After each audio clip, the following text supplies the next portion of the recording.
How can we plan our future unless we understand what shaped our past and our present, the core materials around which our modern world revolves, and whose supply and availability will determine global winners and losers?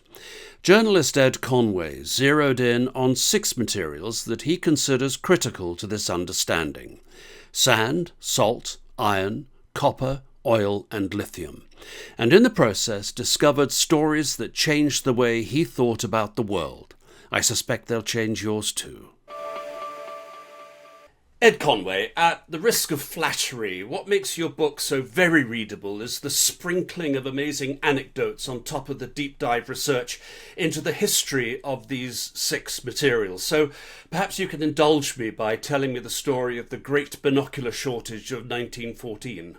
Essentially, when the war broke out, and it was the first war which was really fought at great distances, so you had artillery and bullets that were able to travel further than really the human eye could see. So you needed binoculars, you needed sniper scopes, you needed various different forms of advanced optometry to be able to see people, optics. And that means you needed really good glass. I mean, you need glass lenses, and it's quite hard to make those things. It's quite a skill. In the UK, we used to have that skill in this country for quite a long time. Much of the advanced optics, the initial kind of crown glasses and so on that we used to make lenses, were made and devised in the UK.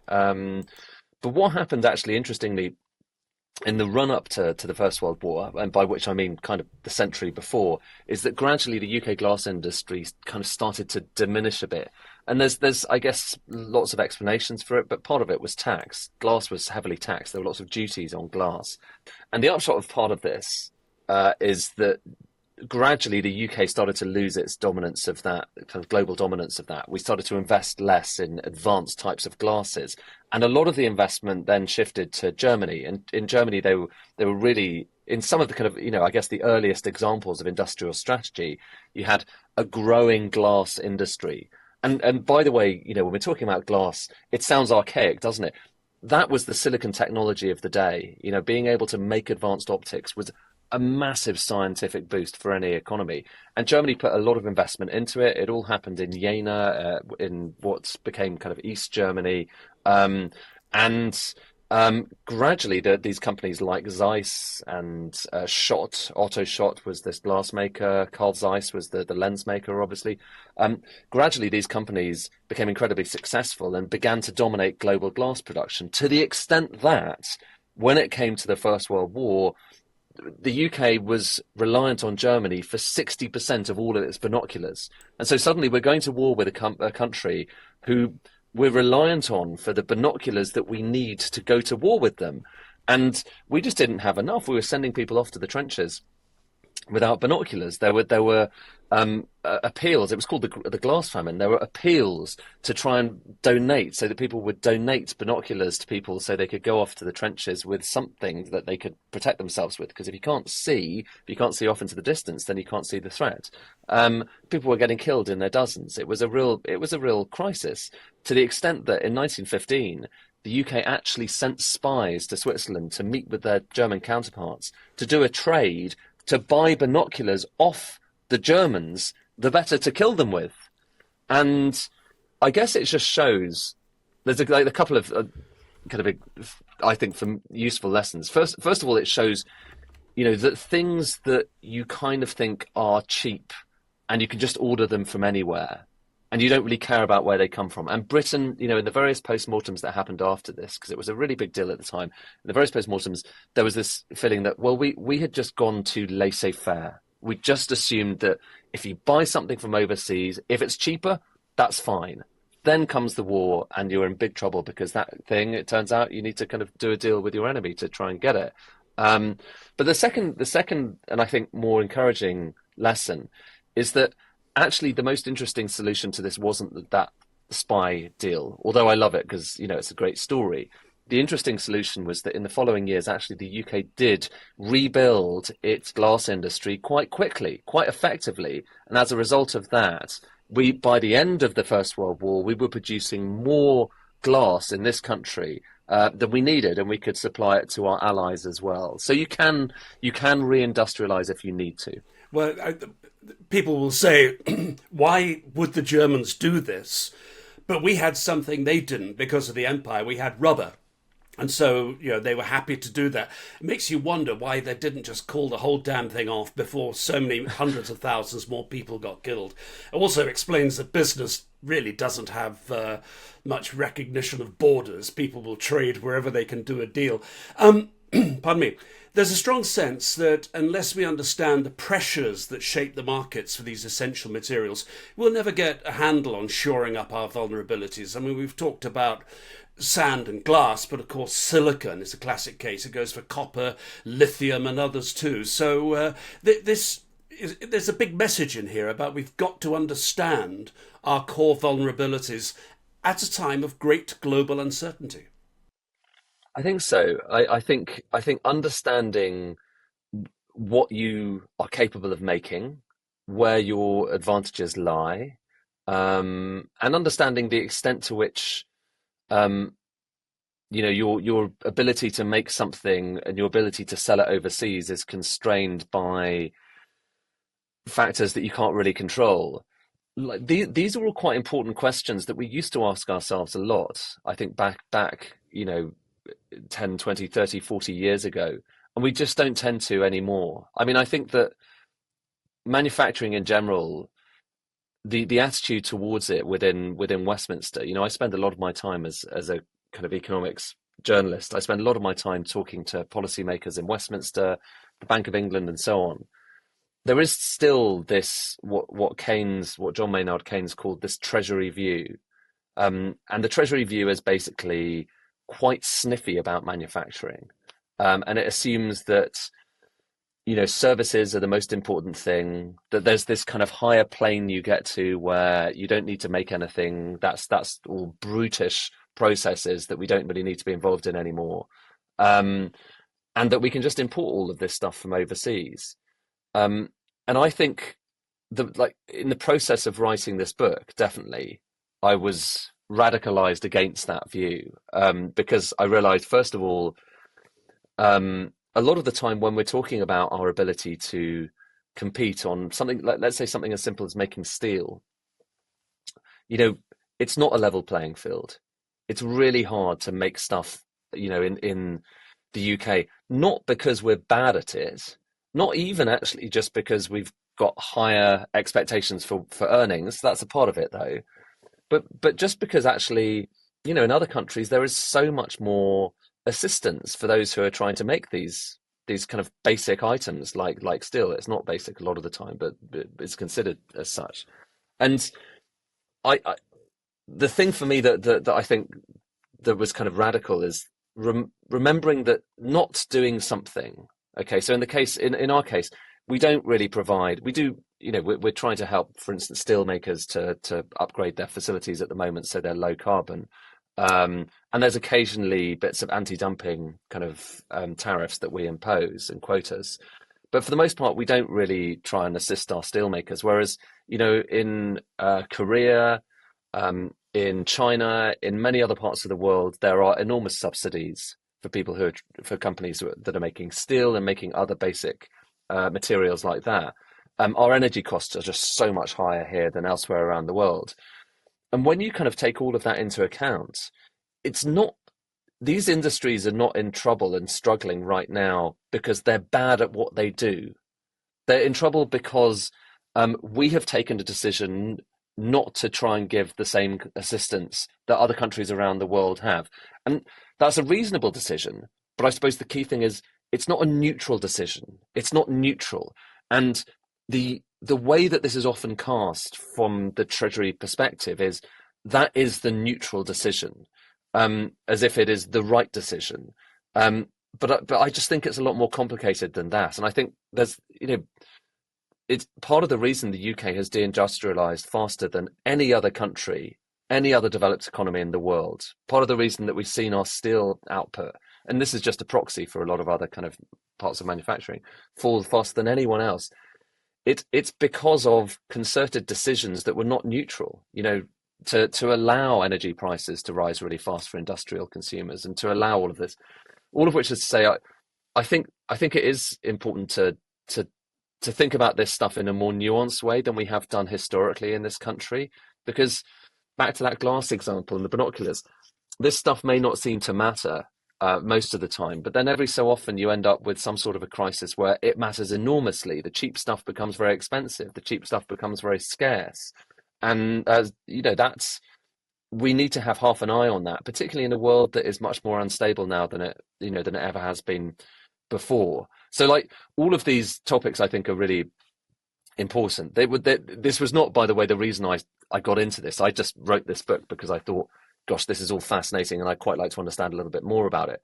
But so much of this, and we could talk about the energy transition as well. So much of this stuff is right at the heart of, I think, where policy making needs to be right now. Yeah, that phrase "doing nothing" is in itself a choice, and it's an Exactly. accusation that's been levelled at the coalition and the Tory governments. Well, definitely the Tory government from 14 onwards. The imperatives of net zero sort of hover around your stories. They're actually front and centre because but it's not just net zero. There's also the wider environmental impacts. Our seemingly endless appetite for all these products means we're digging large holes in our planet.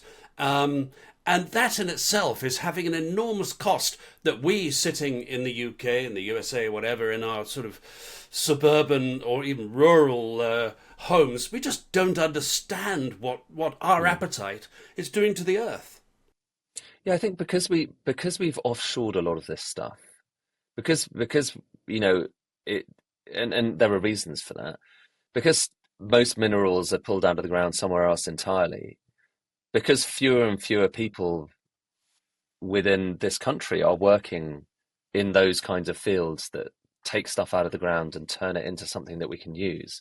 Because it's all so far away, I just don't think we think about it as much.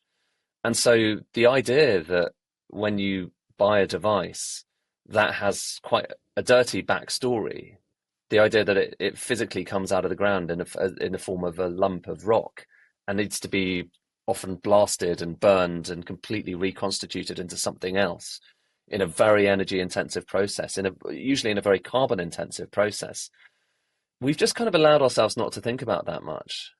And by allowing ourselves not to think about it much, we've kind of given ourselves the impression that we have, to some extent, dematerialized, and also that we're not responsible for a lot of the emissions, destruction, all of this that is happening. And this is not to say, there's a council of despair about this. It's just to say that's part of the real world. Until I visited a gold mine, and then in some sense, going to a gold mine for a totally different reason. I was trying to make it was working on a different story entirely about Brexit and about trade statistics of all things. But going to that gold mine and seeing that in order to get a bit of gold, even a little bit of gold, you're basically blasting down a mountain. You're blasting a mountain to pieces, to smithereens.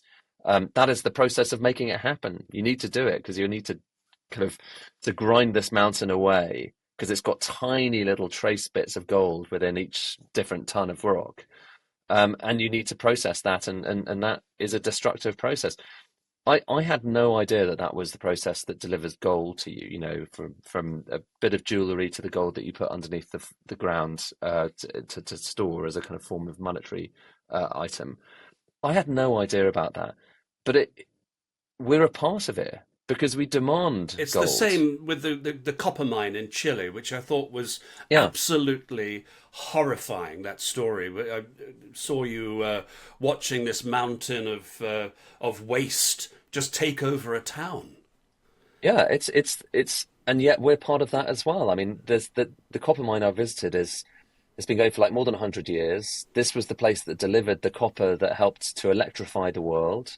It's the place that's still delivering an enormous amount of copper. It's still one of the top 10 mines in the world. It's called Chuquicamata. It's still delivering enormous amounts of copper for the energy transition because you need massive amounts of copper for anything electrical. A lot of people think about electric cars, and these days there's this quite, you know, we like the sexy new minerals, or at least people like to talk about lithium and they talk about cobalt just because they're part of this critical mineral zeitgeist. but you still need more copper in an electric car than you do lithium. You still need more copper than you need cobalt. So even the old materials we still need, and this mine is still turfing out, churning out enormous amounts of copper. And we're part of that. Every electronic device you use has copper in it. Everything. And the power is sent to you via copper. So we have not, disentangled ourselves from that in the slightest. And I think understanding that you're a part of that is quite a kind of important, I think almost primal experience. So I used to be really into buying loads of gadgets all the time. And I guess since starting to understand what it took to make this stuff, I've become just a bit more circumspect about it, a little bit more thoughtful about whether I should, upgrade my phone every year. And I do think maybe that's a little part of the answer of trying to get people to consume less. I feel we've been kind of encouraged just to be part of this disposable consumption environment. You just buy a new phone every year, you get a new car every so often. And I'm not like a radical socialist about this. I'm not a degrowther, but I do think we kind of do consume too much, and I think part of the reason for that is that we're just encouraged not to think about what the consequences of that are. And I'm not suggesting that the solution to this is to change one's lifestyle dramatically, but I think we could actually just be a little bit less consumptive. I definitely am. Knowing what it took to make stuff, knowing the backstory a little bit more about everything you touch and where it comes from. It's a petrochemical plant, it's a refinery, it took loads of kind of blasting and burning to get it there. When you kind of understand that stuff, it's quite hard. You've been in the sausage factory basically, and it's a bit hard then to go back to having, bangers and mash every day. So that's a part of it. And I think that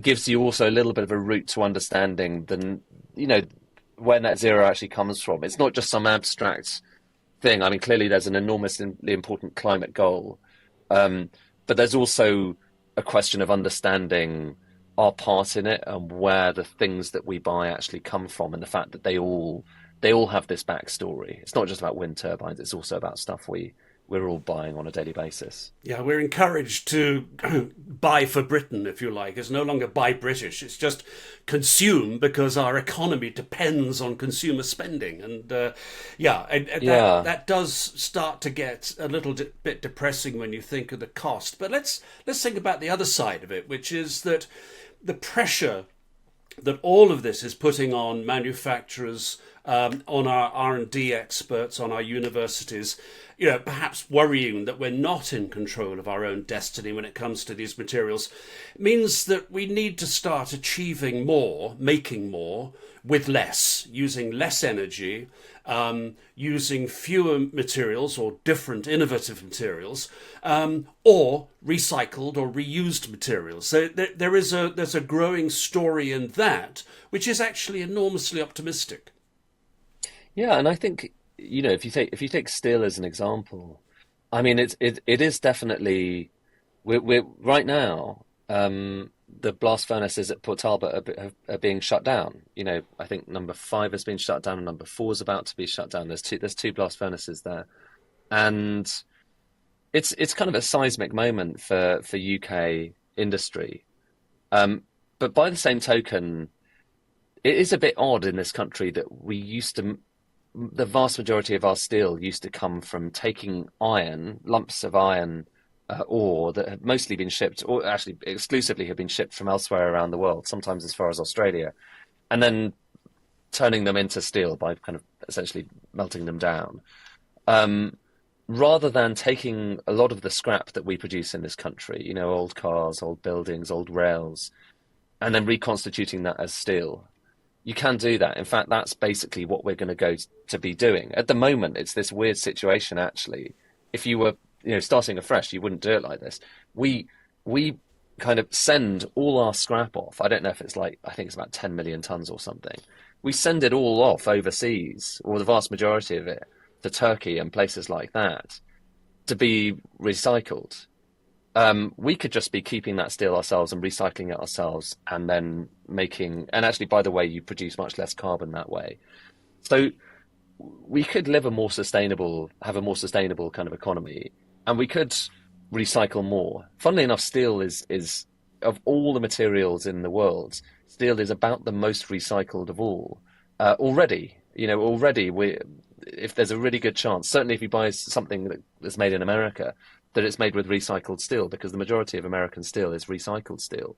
And so, that's kind of a promising thing. Actually, the steel recycling rates are higher than for almost every other metal, which comes back to, I mean, I love this, just the fact that it's magnetic, or the fact that you can hold a big magnet over a conveyor belt, and all the steel goes and gets attached to the magnet because it's steel, it's the iron. Whereas other things like copper are kind of harder to sort, and so there's difficulty in getting hold of copper. But we need, in future, recycling needs to be this quite exciting, important industry, because it is going to be a part of the future. We need to become much better at recycling, because the better you are at sorting different metals, that old scrap metals, the better you are able to actually reuse those metals. So the quality of the eventual steel that's coming out of those electric arc furnaces in Port Talbot when they're finished is going to be totally dependent on sorting. It's something as basic as that. It's sorting. And we have, in this country, we have most of the materials we already need embedded in the products we're using. We have all of this stuff because we're quite a wealthy economy with lots of stuff around us. We have lots of items. Turning that into new products is going to be a part of the challenge.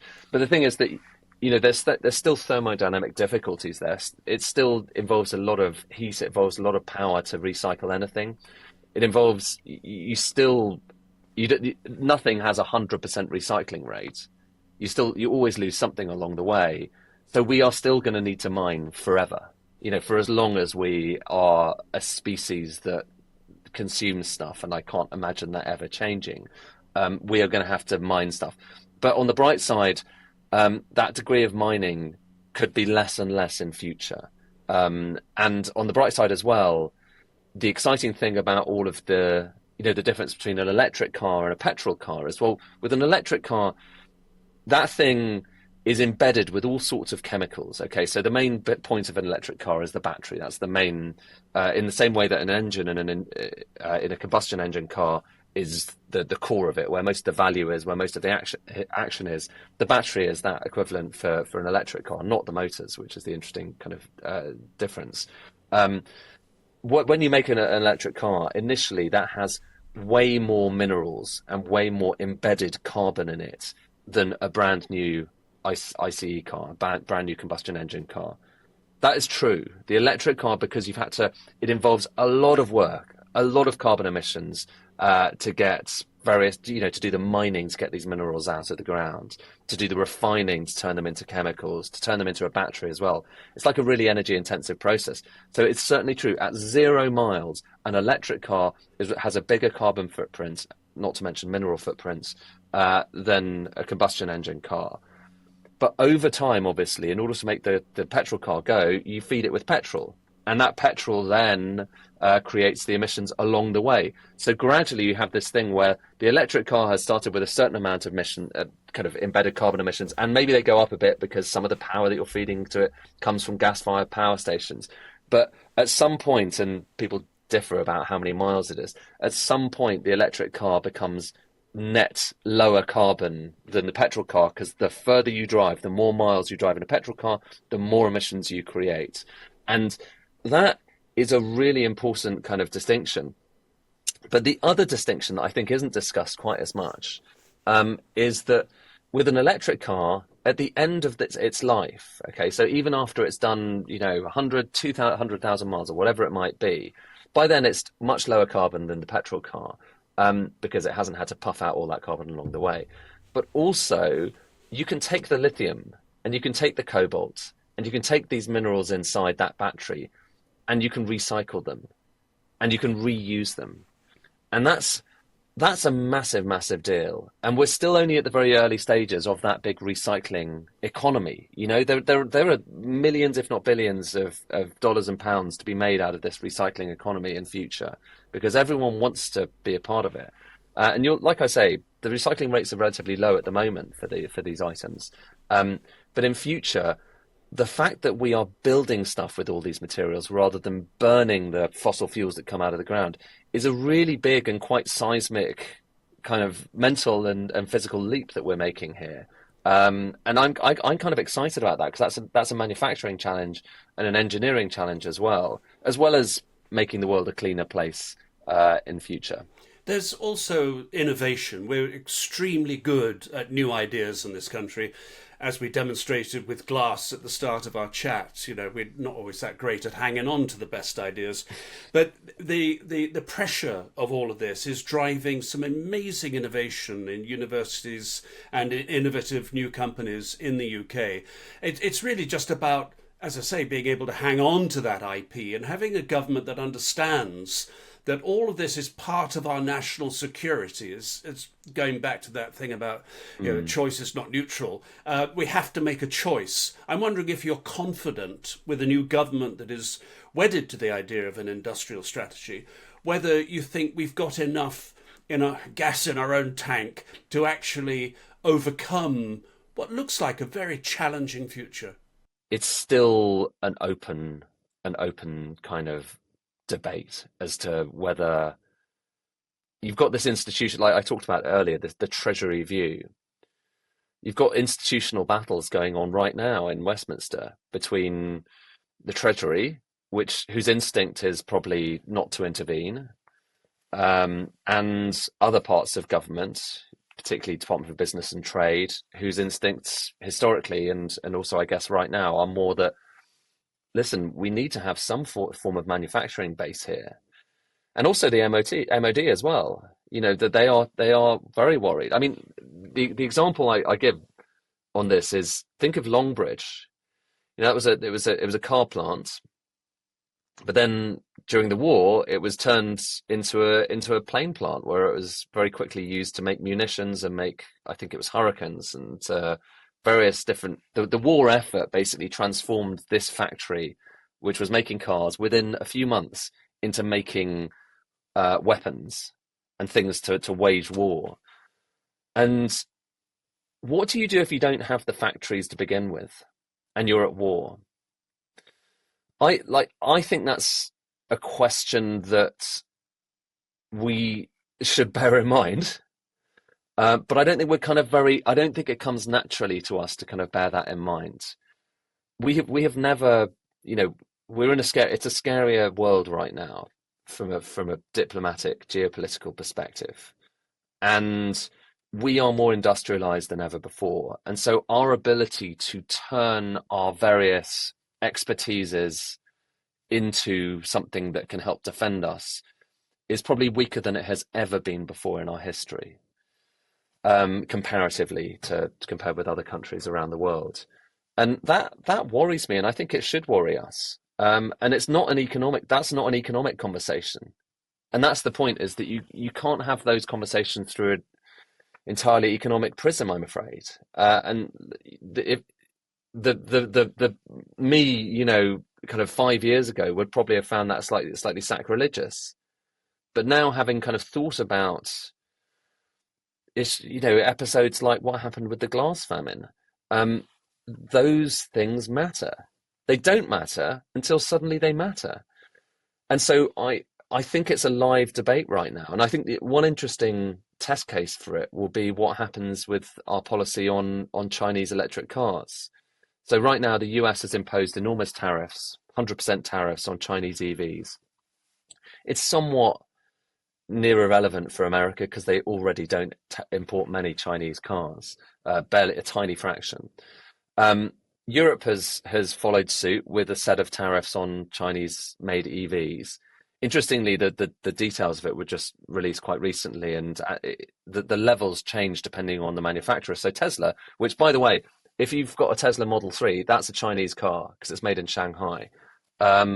Tesla get slightly lower tariffs because because they've lobbied well and because they have a factory in Germany. So there's gradations, but nonetheless, you're talking about some Chinese cars having tariffs of over 30%. Um, that is a massive, massive deal if you think about it, because the majority of cars coming into this country right now, majority of electric cars coming into the country right now are Chinese. China is massively dominant when it comes to making the batteries that go into electric cars and hence the electric cars as well. So dominant. They've won on batteries, frankly, on at least certain battery chemistries, the cheap battery chemistries like LFP, they're known as lithium ferrophosphate batteries. China is so far ahead. I just don't think there's any way of anyone catching up.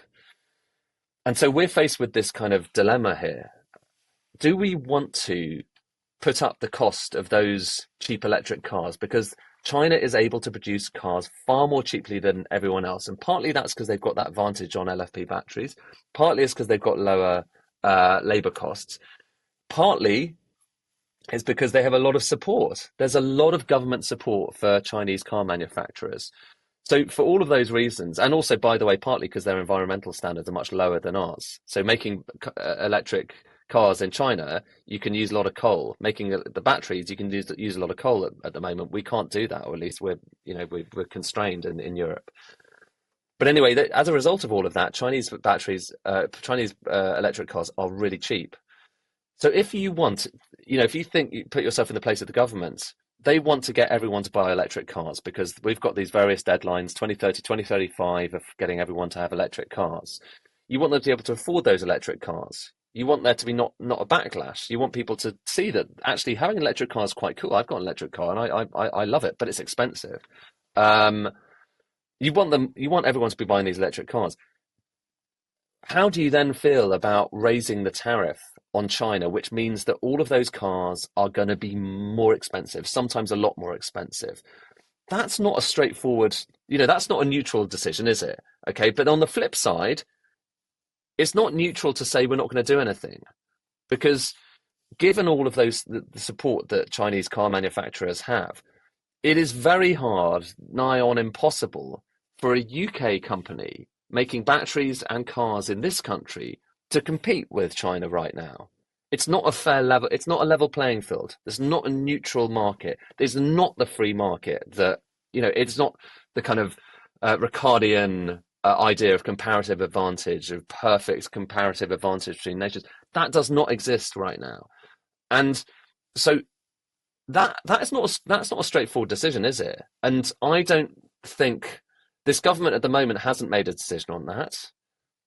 I think that I get the impression that the Treasury, Rachel Reeves, would definitely err towards the side of not imposing tariffs.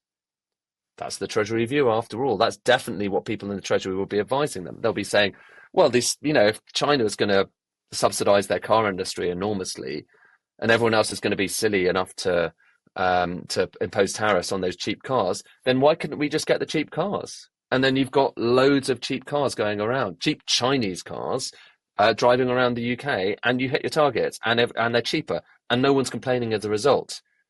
But if the flip side of that is people are not able to make cars here, manufacturing jobs are not happening here, our ability to make, to have an industrial base that could be turned into, a weapons manufacturing base is much weaker than it was before. Well, that is also a legitimate conversation to have. And I think it's a really interesting moment now because we're going to learn where the balance is for this new government. And I don't think it's a given that they're going to err on the side of industry. My impression from talking to people within government, this is more my kind of journalistic impression rather than as a kind of writer, but my impression from sources I've spoken to is that it sounds like the Treasury and that non-interventionist, non-tariff side of things is probably winning the argument at the moment right now, but it's changing, almost day by day. Well, that is, they've gone slightly off topic from the material world, but the fact of the matter is that everything to do with materials, and well, should I say everything to do with that story about sovereign capability, about self-sufficiency, about national security is all woven into the material world. Ed Conway, it's been an absolute pleasure. Thank you for taking us around the material world. I know it's out in paperback, and I know you'd like me to say that. Yes, all good bookstores. All good bookstores, etc. Thank you very much for being with us on the production line. Thank you, a pleasure. The production line is produced by Manufacturing TV. If you'd like to suggest a story for the production line, maybe you'd like to be on it, or perhaps your company would like to sponsor the program, email info@ukmfgmedia.com, info@ukmfgmedia.com, or go to our website ukmfg.tv.